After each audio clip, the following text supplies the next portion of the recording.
Klaarmaken op uw plaatsen 1, 2, 3, af.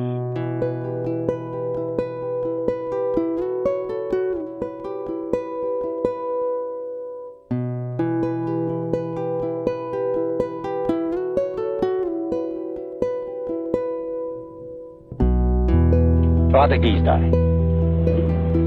Wie is er hier thuis? Pak je koffie, een vleugje, wat boekjes. En toen kreeg ik dat boekje van Abervrouw, daar gaat het schiepen aan. En gewoon wat dan over zo'n torbeleiden, ik voer dat boek op.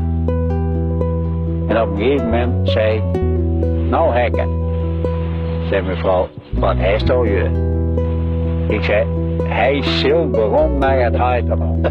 En dat bedoel ik maar, die zwiepen, die de koning Willem ingesteld is, koning van komt Aarschot, die wordt overal verdragen. Behalve in Friesland. Dat het is natuurlijk op een duur net uit te steken. En dat is het idee. Wie stoot dus ik zou?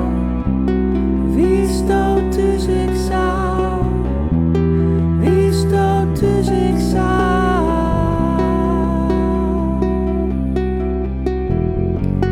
Wie stoot dus ik zou?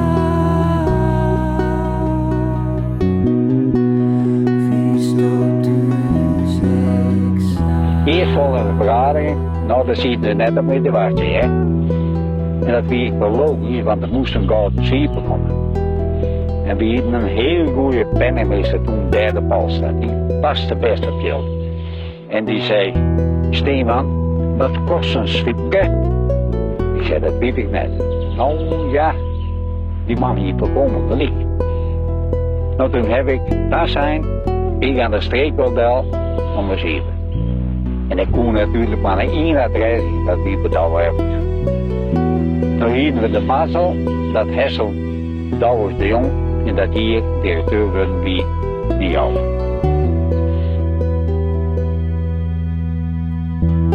Wie stoot dus ik zou?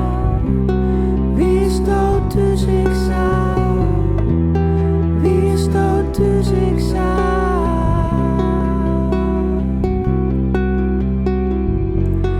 Wie stoot dus ik zou? Wie stoot dus ik zou?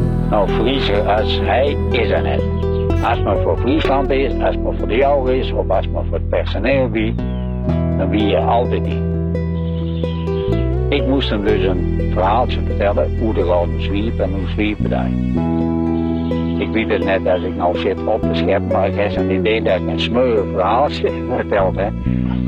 Want we hier nog blijft bij dat in Nederland. Maar ze bleven poep van me.